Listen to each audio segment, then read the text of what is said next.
Hello everyone. एक बार फिर से आप सभी का स्वागत करता हूं मैं अपने चैनल स्टडी पॉइंट पर। और आज के वीडियो में हम चैप्टर नंबर 2 शुरू करने जा रहे हैं, जिसका नाम है बहुपद। इंग्लिश में इसे पॉलिनोमियल कहते हैं। आज हम यहाँ पर बहुपद की एक्सरसाइज 2.1 करेंगे, साथ ही कुछ बेसिक चीज़ों के बारे में जानेंगे कि बहुपद बेसिकली होता क्या है, क्या क्या चीज़ें इसके अंतर्गत आती हैं। ठीक है, पिछली कक्षाओं में कुछ नॉलेज इसका थोड़ा बहुत आपको है, उससे आगे हम यहाँ पर बात करेंगे। तो चलिए फिर वीडियो को शुरू करते हैं। देखिए, सबसे पहले तो हमको ये पता होना चाहिए कि एक्चुअल में बहुपद होता क्या है। तो देखिए, बहुपद जो है चरों से बनने वाला एक व्यंजक होता है। जैसे कि हम बात करें एक्स स्क्वायर प्लस 1, ये कोई बहुपद है। 3x, ये भी एक बहुपद है। ठीक है, तो चर और अचर जब मिलकर कोई व्यंजक बनाते हैं, ठीक है, तो उसे हम बहुपद कहते हैं। बहुपद कई प्रकार के होते हैं। तो यहाँ पर एक हमको प्रकार जो बेसिकली इस चैप्टर में पढ़ना है वो है एक चर वाले बहुपद। एक चर वाले बहुपद होते क्या है? देखिए, चर एक्स वाई जेड, ये आपको पता है कि एक्स वाई जेड इस टाइप से जो भी हमारे साथ में अगर आ जाते हैं व्यंजक में, तो वो चर कहलाते हैं। इनके मान क्या होते हैं? परिवर्तित रहते हैं। एक्स वाई जेड के मान हमेशा क्या रहते हैं? परिवर्तित रहते हैं। इसीलिए इनको क्या कहते हैं? हम चर। और जो संख्याएं होती हैं उनको हम अचर कहते हैं।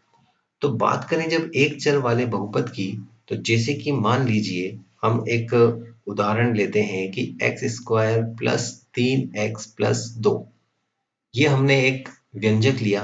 इस व्यंजक में हम देखें तो x x दोनों ही जगह x मिल रहा है, एक ही चर मिल रहा है, कोई दूसरा चर यहाँ पर नहीं है। इसलिए इस व्यंजक को हम एक चर वाला बहुपद कहते हैं। तो ये तो हुई बात कि एक चर वाला बहुपद किसे कहते हैं। अब दूसरी बात हम बात करें तो इसमें पदों की संख्या कितनी होगी। क्या चीज बात कर रहे हैं हम? पदों की संख्या की बात कर रहे हैं। पदों की संख्या क्या होगी? तो देखिए, यहाँ पर ये हो गया एक पद, ये हो गया दूसरा पद, और ये हो गया तीसरा पद। तो पद डिफाइन कहाँ से होते हैं? चिन्हों से। जितने चिन्ह हैं उससे एक ज्यादा हमारे होगी पदों की संख्या। तो यहाँ पदों की संख्या क्या हो जाएगी? 3। 2 चिन्ह है तो 3 हो जाएगी। चिन्ह में यहाँ पर केवल हम प्लस और माइनस को ही काउंट करेंगे, इनटू और डिवाइड को काउंट नहीं करेंगे।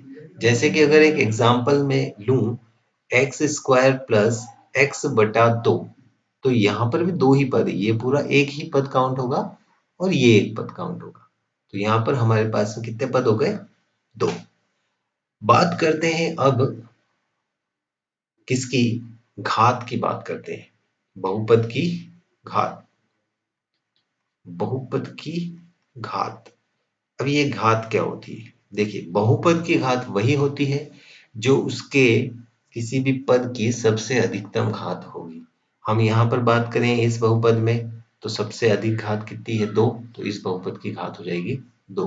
मान लीजिए यहाँ पर पीछे कुछ लिखा होता, मान लीजिए इसमें हम घात 5 लगा दें, तो इस बहुपद की घात हो जाएगी 5।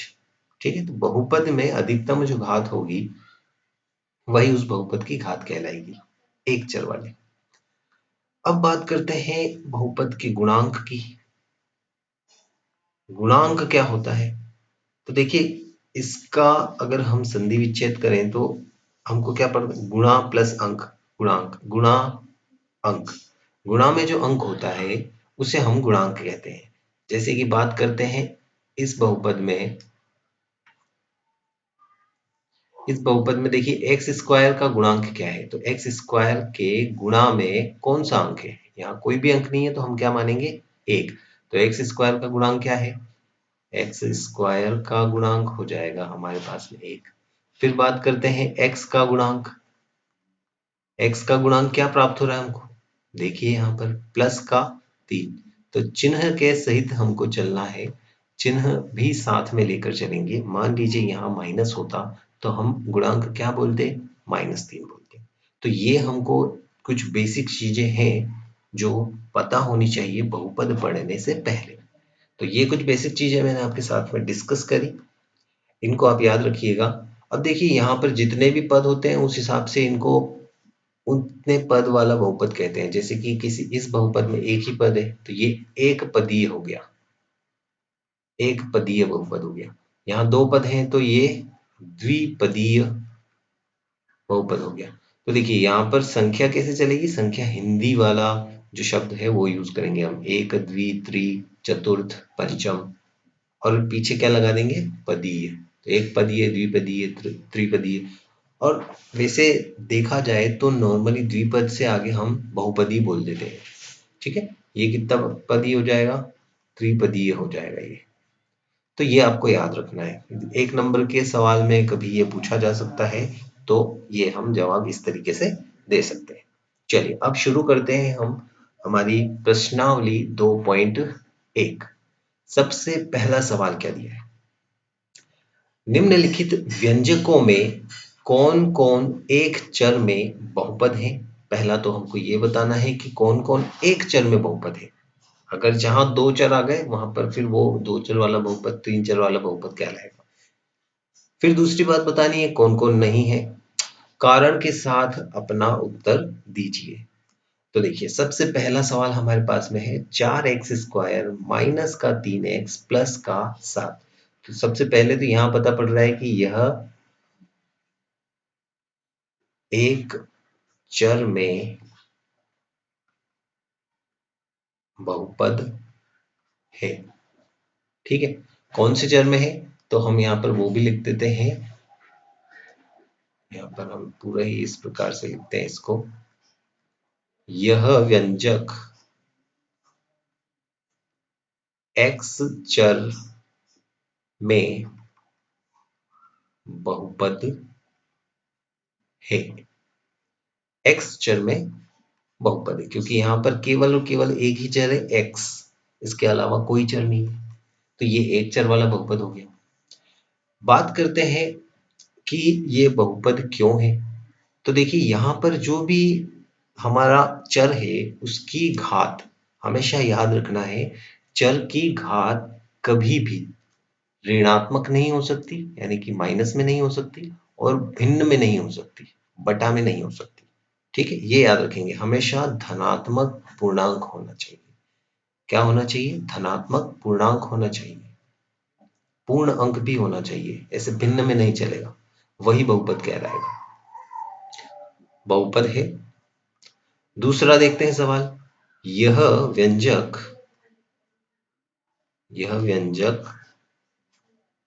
y चर में बहुपद है, y चर में बहुपद है।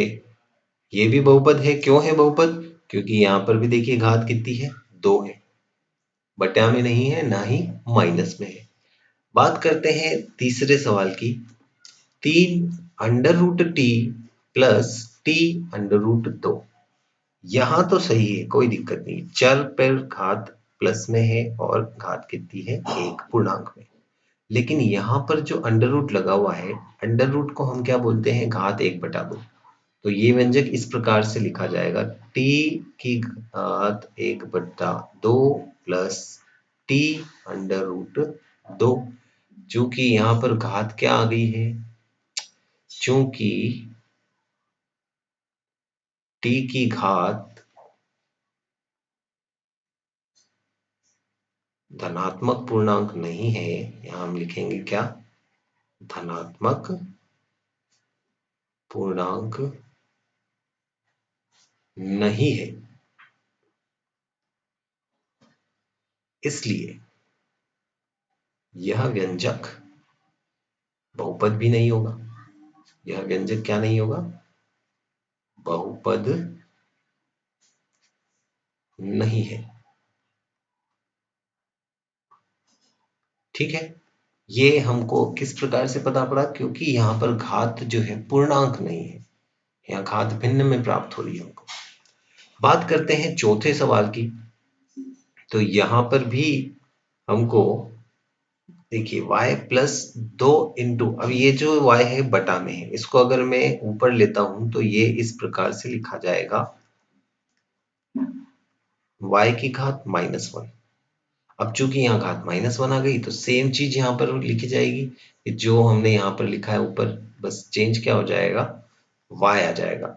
चूंकि y की घात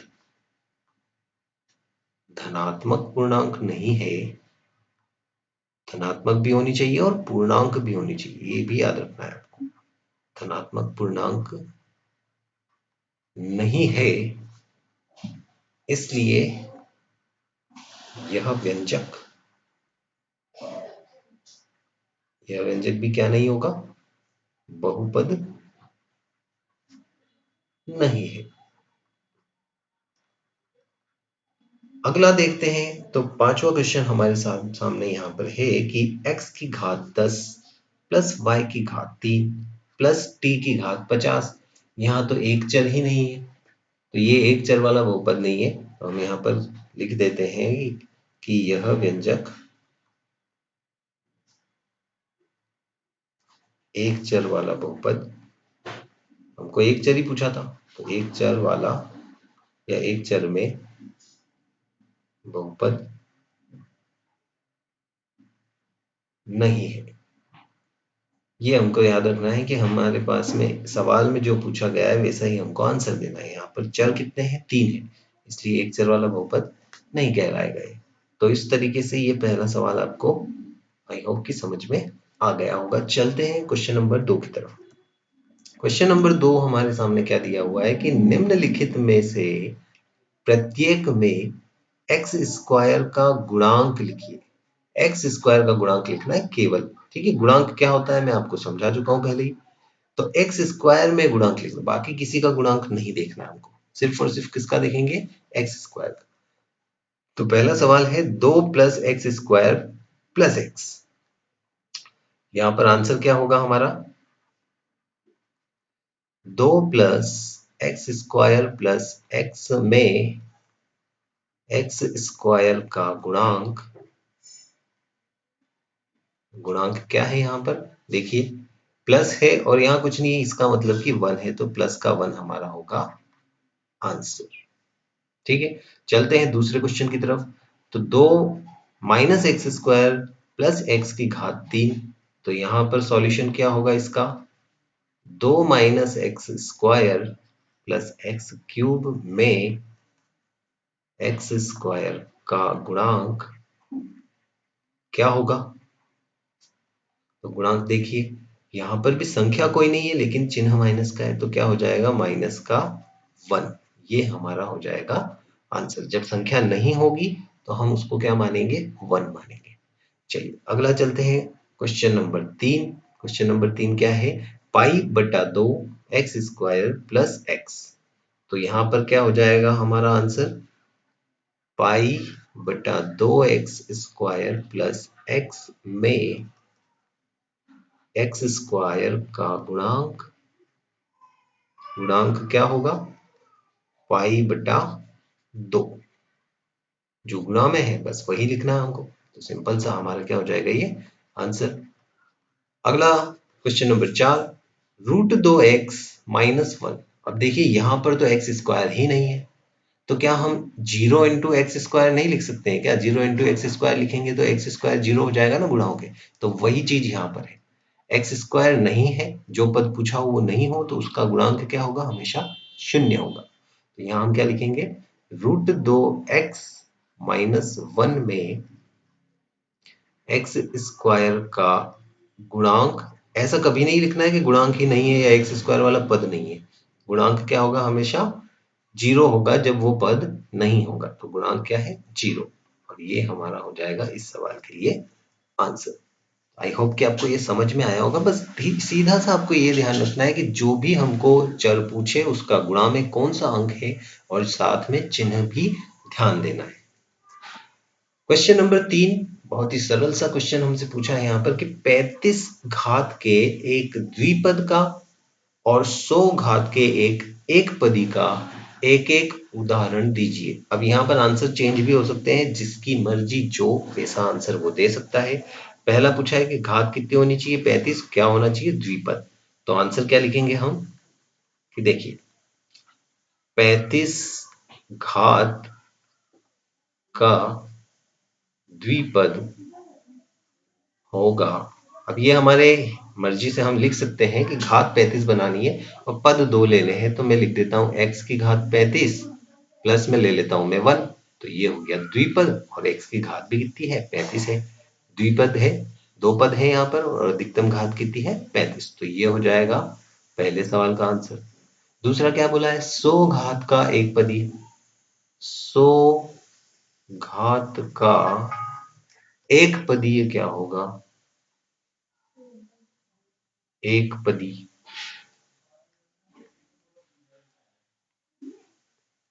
एक पदी x की घात लिख देते हैं हम 100। बस एक ही पद लिखना है हमको, तो इससे ज्यादा हम कुछ नहीं लिख सकते।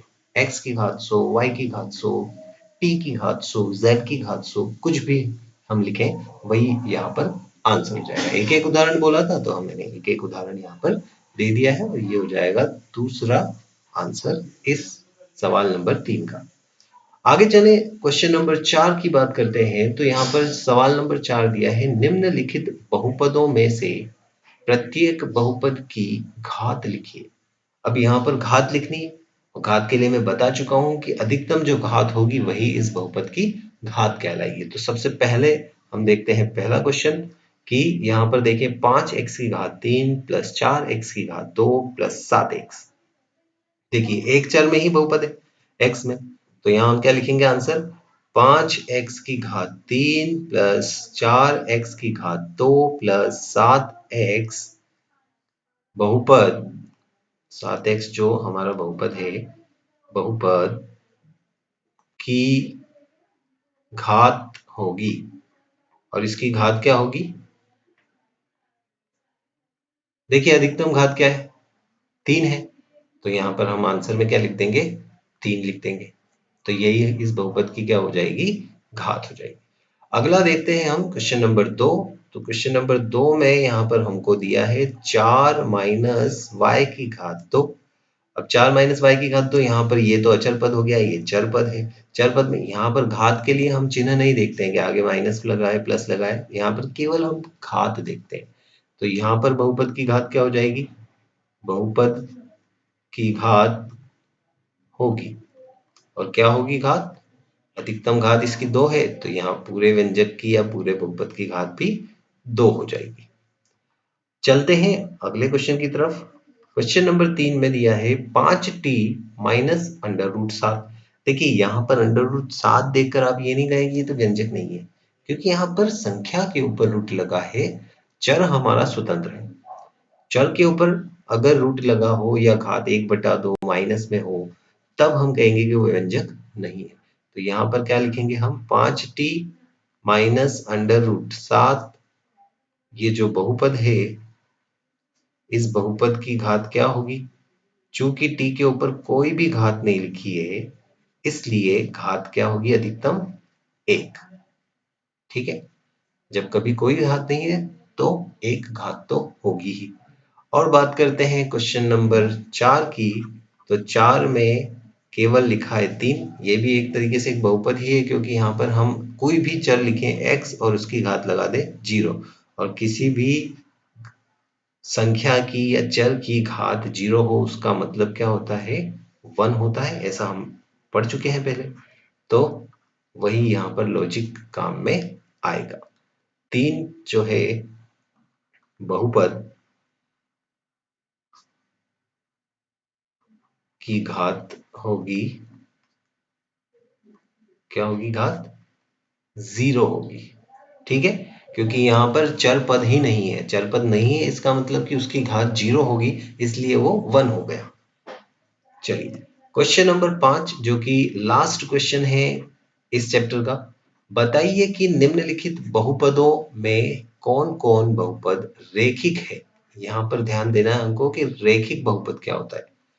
और बात, कौन कौन द्विघाती है, कौन कौन त्रिघाती है।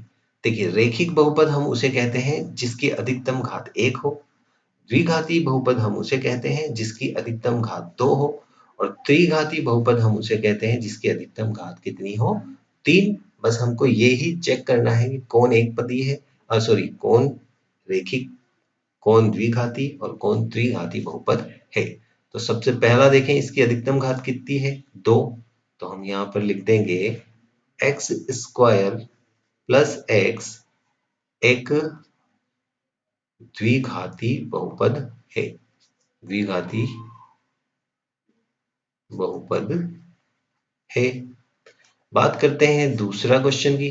तो यहाँ पर अधिकतम घात कितनी है, 3। तो यहाँ पर हम लिख देंगे x माइनस एक्स की घात 3 एक त्रिघाती बहुपद है। कौन सा बहुपद होगा ये, त्रिघाती बहुपद। यहाँ पर देखें तो अधिकतम घात फिर से 2 है, तो इस बहुपद को क्या लिख देंगे हम, द्विघाती।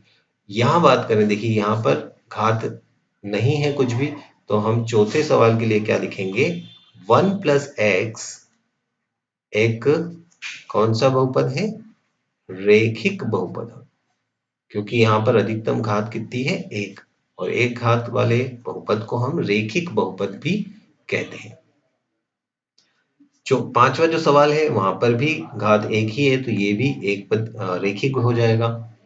यहाँ r की घात 2 है तो ये द्विघाती हो जाएगा। यहाँ 7x की घात 3 है तो ये हमारा त्रिघाती बहुपद हो जाएगा। तो ये जो सवाल है मैं इस तरीके से लिखना है आपको, मैं यहाँ पर नहीं लिख रहा हूँ क्योंकि बता दिया है, बहुत ही सिंपल से सवाल है। तो यहाँ पर आपका जो चैप्टर नंबर 2 है उसका एक्सरसाइज 2.1 कंप्लीट होता है। आगे की वीडियोस में हम एक्सरसाइज 2.2 लेके आएंगे। तो अगर सेशन आपको पसंद आया हो तो लाइक कर दें, और मेरे चैनल को सब्सक्राइब नहीं किया है तो सब्सक्राइब कर दें, और यहाँ पर आप मुझे फॉलो कर सकते हैं। तो आज के लिए इतना ही, थैंक यू।